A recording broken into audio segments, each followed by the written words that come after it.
Saudara-saudara, banyak orang memahami bahwa memang Dhamma ini berbicara tentang kehidupan sehari-hari. Jadi kadang ada orang mengatakan, bagaimana sih ya kalau Dhamma ini disingkat? Karena Sang Buddha kan menjelaskan cukup lama nih, 45 tahun. Kemudian kalau diringkas, ini apa kan penjelasannya? Karena 45 tahun itu satu hari berkali-kali berceramah, kemudian setiap hari lagi, sehingga kalau dikumpulkan 84.000 judul ceramah yang bisa dikumpulkan. Kemudian kalau disingkat apa sebetulnya? Nah, Dhamma ini kalau disingkat adalah hidup itu berisi perubahan.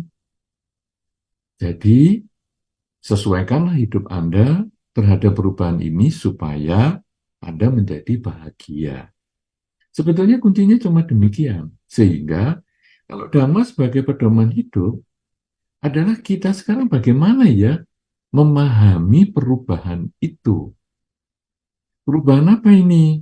Jadi kalau di cerita Sang Buddha kan diceritakan tuh, Pangeran Siddhartha meninggalkan istana itu kenapa? Karena melihat tua, sakit, dan mati. Jadi melihat perubahan. Nah, perubahan itu bukan hanya tua dan sakit mati untuk seseorang atau manusia atau binatang, tetapi juga untuk semua hal, semua benda juga. Jadi misalnya, kalau sekarang kita punya HP misalnya, HP yang baru itu seperti lahir dari pabrik. Kemudian ketika kita gunakan, HP ini kemudian makin lama sebetulnya dia makin tua. Sehingga kadang-kadang sudah setahun, 2 tahun, 3 tahun, orang mengatakan, wah HP-nya sudah ketinggalan zaman. Sebetulnya HP-nya sudah tua. Kemudian karena umurnya sudah tua, HP-nya kadang sakit-sakitan. Yaitu, loh ini kok hang sih? Kok sering error sih HP saya? Dan lain sebagainya. Nah, lama-lama akhirnya HP-nya rusak, mati. Dibengkeli juga nggak bisa. Nah, HP ini mengalami tua, sakit, dan mati juga. Kemudian bukan hanya HP, mungkin juga mobil, kendaraan kita, kemudian bangunan rumah, bahkan dunia pun satu ketika juga akan mengalami kematian yang disebut dengan kiamat. Nah, jadi segala sesuatu itu berubah. Nah, sekarang kalau kita tidak menyesuaikan dengan perubahan itu, hidup kita menjadi menderita. Nah, Dhamma sebagai pedoman hidup ini sebetulnya adalah bagaimana kita menyesuaikan diri dengan perubahan. Dhammanya memang mudah. Jadi kalau nanti Anda setiap hari mendengarkan pembabaran Dhamma dari berbagai sumber, sampai nanti saatnya Waisak misalnya, Anda akan mendapatkan banyak sekali informasi tentang Dhamma. Tetapi, berapa banyak yang Anda gunakan? Berapa banyak yang Anda laksanakan di dalam kehidupan sehari-hari Anda? Mungkin tidak banyak. Nah, karena itu, tema kita dalam kesempatan ini sangat penting. Dhamma sebagai pedoman hidup. Artinya kita harus hidup di dalam Dhamma itu. Nah, sekarang, kalau kita mau melaksanakan Dhamma, dikatakan tadi hidup ini adalah perubahan, kita perlu menyesuaikan diri supaya hidup berbahagia. Berarti sekarang tujuan kita dalam kehidupan ini adalah untuk berbahagia. Ya, jadi jangan menganggap, agama Buddha ini kan agama pesimis. Buktinya Sang Buddha kan mengajarkan dalam 4 kesunyataan mulia, kesunyataan yang pertama kan hidup itu duka. Hidup ini adalah penderitaan, berisi ketidakpuasan. Betul, memang hidup ini berisi ketidakpuasan. Tetapi kalau ketidakpuasan ini diketahui sebabnya, kemudian bisa diselesaikan, muncullah kebahagiaan. Jadi Dharma ajaran Sang Buddha pun tujuannya adalah untuk meraih kebahagiaan. Karena itu, supaya bisa meraih kebahagiaan, kita perlu melaksanakannya di dalam kehidupan sehari-hari. Nah, sekarang banyak sekali tema kita untuk dibahas karena Sang Buddha mengajarkan Dhamma selama 45 tahun. Lalu apa yang dalam waktu singkat kita ini kita bisa jadikan pedoman hidup? Saudara-saudara, kita tidak perlu terlalu jauh dan mendalam, ya mungkin tadi juga sudah dibahas oleh moderator kita bahwa sebetulnya saya juga senang kalau membabarkan dhamma ataupun sharing dhamma seperti ini adalah hal yang sederhana saja. Jadi kita tidak perlu terlalu ruwet-ruwet. Nah, apa ini sekarang yang paling sederhana? Bahwa kalau hidup kita ini ingin bahagia, kunci di dalam dhamma salah satunya adalah kalau kita menanam kebajikan, tumbuh kebahagiaan. Jadi, kalau sekarang kita ingin bahagia, kita perlu melakukan kebajikan kepada pihak lain. Apa hubungannya kebajikan dengan perubahan? Saudara-saudara, kalau kita lihat di dalam kehidupannya, kita misalnya sedang berbuat baik, kemudian kita mengharap, guys, kalau saya berbuat baik ini tentu dia juga balas kebaikan pada saya. Ternyata orang yang kita beri kebajikan itu belum tentu membalas kebajikan kepada kita. Nah, kita kemudian mengubah cara berpikir kita. Ya memang hidup ini kan perubahan. Ya kalau dia memang tidak membalas seperti yang saya harapkan, ya harapan saya yang saya ubah. Untuk apa saya menuntut orang lain harus membalas saya? Karena saya menganggap ketika saya berbuat baik, sebetulnya dia itu adalah sarana saya melakukan kebajikan. Jadi dia mau balas saya baik atau tidak itu urusannya dia. Tapi ketika dia menerima kebajikan saya sudah berbuat baik. Sama dengan kalau Anda misalnya kedatangan para biku, kemudian Anda melakukan pindah patah dan lain sebagainya, para biku kan ya diem aja, tidak mengucapkan terima kasih, dan Anda juga diem aja, dan Anda merasa malah Anda yang perlu mengucapkan terima kasih, karena dengan para biku ada di sekitar Anda punya kesempatan berbuat baik. Nah, jadi Anda kalau berpikir seperti itu, ya sudahlah. Kan aku juga kalau berbuat baik kepada para bante, aku juga tidak mengharap balasan. Aku nggak perlu mengharap juga harus diperhatikan dan lain sebagainya. Ya sudahlah, kalau dia memang nggak mau balas kebaikan pada saya, tidak apa-apa. Yang penting aku berbuat baik. Nah, jadi konsep ini yang kita harus mulai lakukan mulai sekarang sampai di akhir kehidupan kita. Kenapa demikian? Karena semakin banyak kita melakukan kebajikan, maka kita tentu semakin besar potensi kita mendapatkan kebahagiaan. Dan tadi disampaikan, tujuan kita menjalankan dhamma, mempraktekkan dhamma itu adalah untuk memperoleh kebahagiaan.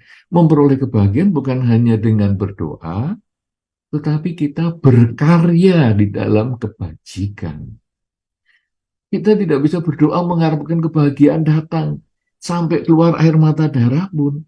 Kita tidak bisa menghasilkan kebahagiaan itu. Tetapi ketika kita berusaha memperbaiki cara berpikir kita, pokoknya yang penting saya berbuat baik, dia ini sebetulnya adalah objek ya, di dalam tanda petik, objek saya untuk melakukan kebajikan, kamu membalas atau tidak itu urusanmu, maka saya akan terus berbuat baik untuk dia, untuk yang lain.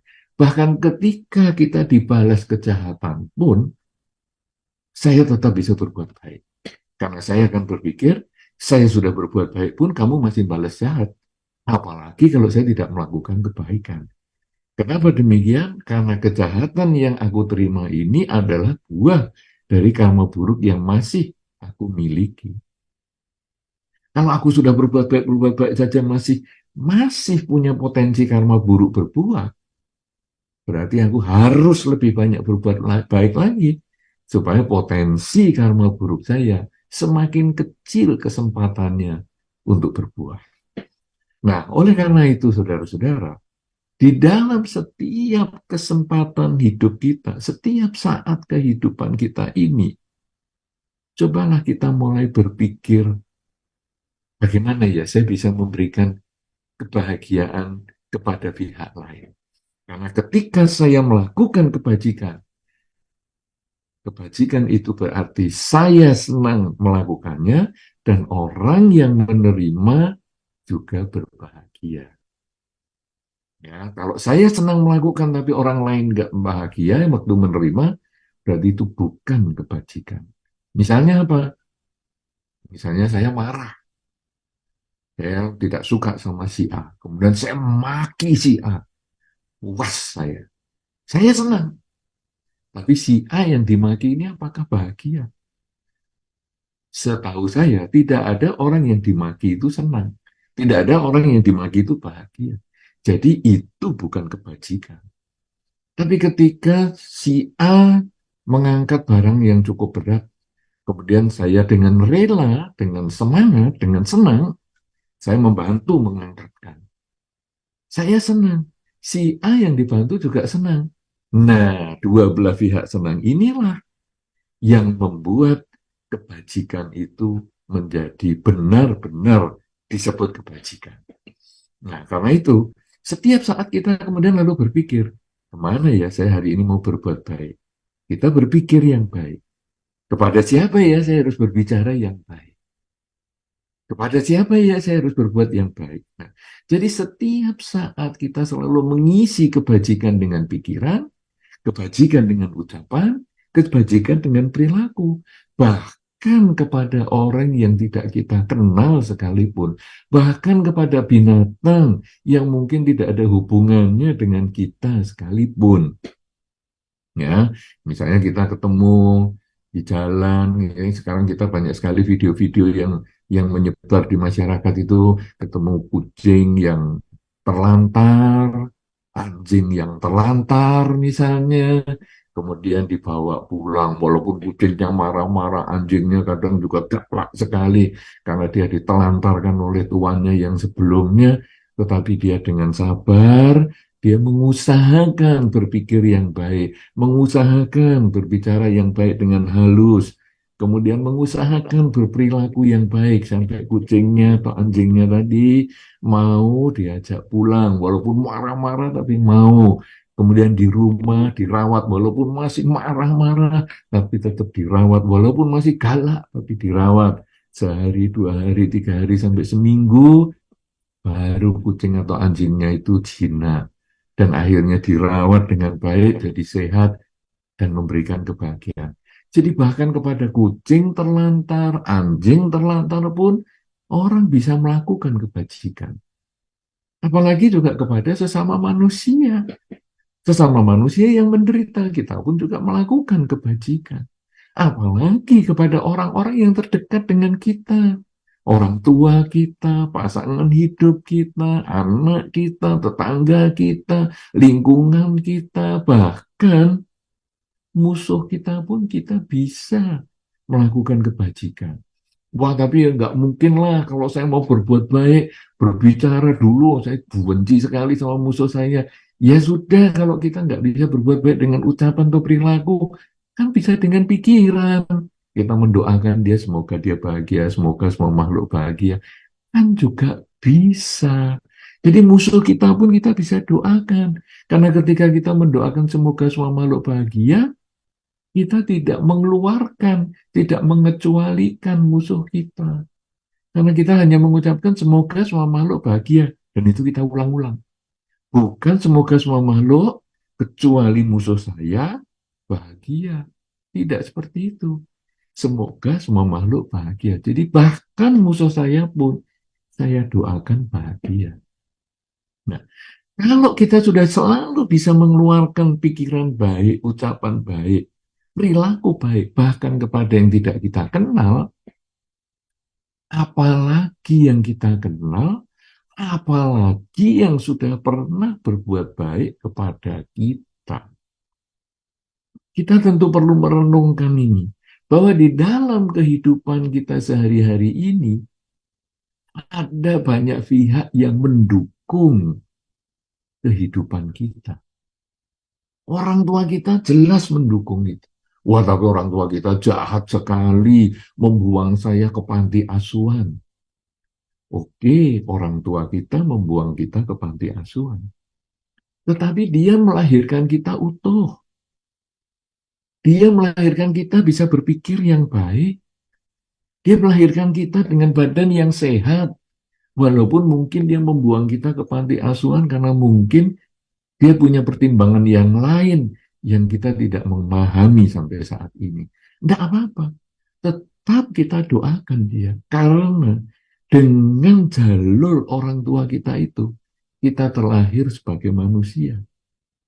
Dengan jalur orang tua yang sudah membuang kita ke panti asuhan atau bahkan di parkiran, di dalam kardus ketika kita masih bayi misalnya, toh kita akhirnya sebagai manusia yang bisa mengenal dharma, yang kita bisa berbuat kebajikan. Karena itu kita tidak bisa membenci orang tua kita walaupun seperti itu. Kita tetap memancarkan pikiran cinta kasih. Semoga mereka bahagia, semoga semua makhluk bahagia. Orang tua kita sudah memberikan jasa kepada kita. Apalagi mereka yang tidak membuang kita ke panti asuhan. Mereka yang merawat kita, mendidik kita, menyekolahkan kita. Maka kalau kita belum bisa membalas jasanya, kalau kita belum bisa memberikan dia sesuatu yang bermanfaat untuk dia, minimal kita tidak membuat mereka bersedih. Itu sudah merupakan kebajikan yang kita bisa lakukan. Selain orang tua kita, mungkin keluarga kita, paman kita, bibi kita, kakak adik kita. Mereka semua mendukung kita, sehingga mengkondisikan kita sampai hari ini. Guru-guru kita juga begitu. Nah, jadi ketika kita kemudian merenungkan, siapa ya orang-orang yang berjasa sama saya di kehidupan ini? Mereka sudah memberikan jasa kepada kita, maka saya harus juga berbuat baik kepada mereka. Kalau sekarang saya nggak tahu di mana tinggalnya, tuh guru saya dulu waktu guru TK itu baik sekali ya. Tapi sekarang di mana yang mereka tinggal? Saya kok nggak tahu. Ah sudahlah, karena saya nggak tahu, saya juga nggak ketemu, saya cari melewati media sosial kok juga nggak ada yang tahu, teman-teman sekolah saya juga nggak tahu. Oke lah, kalau gitu saya pancarkan cinta kasih. Semoga dengan kebajikan yang saya lakukan sampai hari ini, guru saya si A yang waktu SD itu, semoga dia berbahagia. Dimanapun dia sekarang berada. Kalau dia masih hidup, semoga dia bahagia. Kalau sehat, semoga dia tambah sehat. Kalau sakit, semoga dia cepat sembuh. Kalaupun dia sudah terlahir di alam lain, semoga dia berbahagia di alam kelahiran yang sekarang. Nah, jadi kita melihat orang-orang yang sudah berjasa kepada kita itu, kemudian kita juga melakukan kebajikan.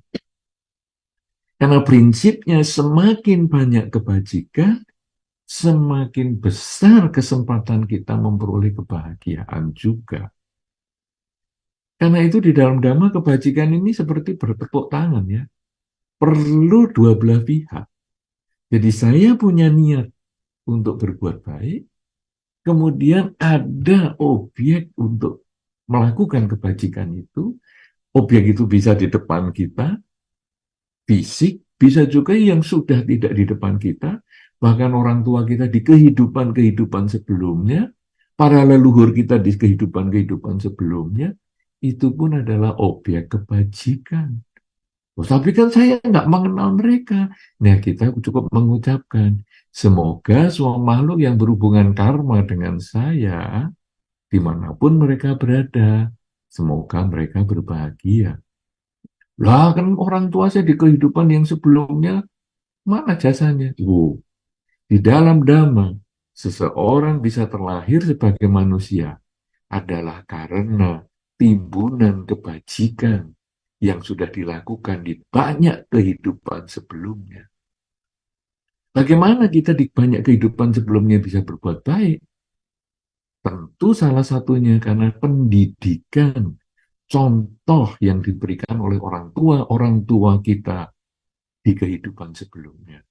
Sehingga ketika kita ingat jasa-jasa mereka, kita perlu limpahkan juga. Semoga dengan kebajikan ini, mereka berbahagia. Jadi saudara-saudara, ini yang perlu kita lakukan setiap waktu. Pedoman hidup kita, Dharma itu adalah bahwa hidup ini berisi perubahan. Kalau kita ingin bahagia, maka kita harus mengubah cara berpikir kita agar bisa menyesuaikan diri dengan perubahan itu. Menerima perubahan sebagaimana adanya. Dan supaya hidup itu bisa berbahagia, kita memperbanyak kebajikan. Kepada mereka yang kita kenal, kita berbuat baik. Kepada mereka yang tidak kita kenal, kita juga harus berbuat baik. Bahkan kepada binatang pun kita berbuat baik. Nah, kemudian kalau kita sudah sering melakukan kebajikan itu, kita juga merenungkan siapa yang sudah berjasa kepada kita. Dan orang-orang itulah, pihak-pihak itulah yang perlu kita kenal, perlu kita pikirkan bagaimana memberikan kebahagiaan kepada mereka. Dengan melakukan dua hal ini di dalam kehidupan kita, sesering mungkin berbuat baik bahkan kepada yang tidak dikenal, merenungkan kebaikan orang untuk kita melakukan kebajikan kepada dia, dua hal ini, maka hidup kita akan menjadi lebih banyak kualitas kebajikannya, menjadi lebih bahagia, karena kita memperjuangkan kebahagiaan itu, bukan hanya berdoa untuk mendapatkan kebahagiaan, tapi memperjuangkan meraih kebahagiaan, dan upaya kita meraih kebahagiaan ini sekaligus memberikan kebahagiaan untuk pihak lain. Seperti tadi tepuk tangan, saya ingin berbuat baik, ada pihak yang menerima perbuatan baik, dan akhirnya muncullah suara. Muncullah suara yang bisa didengar kedua belah pihak. Kita yang melakukan kebajikan memperoleh kebahagiaan, mereka yang menjadi tumpuan kita berbuat baik, mereka pun juga memperoleh kebahagiaan.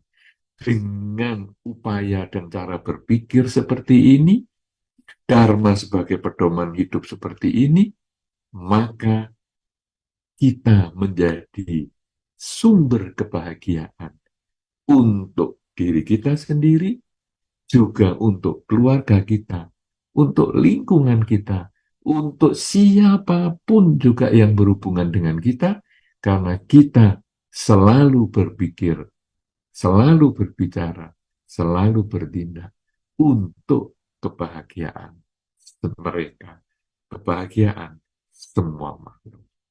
Inilah yang perlu saya sampaikan sebagai awal pengantar di dalam acara kita sebulan pendalaman Dhamma ini yang bertemakan Dhamma sebagai pedoman hidup yang diselenggarakan oleh Wihara Geraha Buddha Manggala di Batam, yang tentu dengan senang hati saya bisa berjumpa kembali dengan Anda setelah sekian lama tidak bertemu walaupun secara online.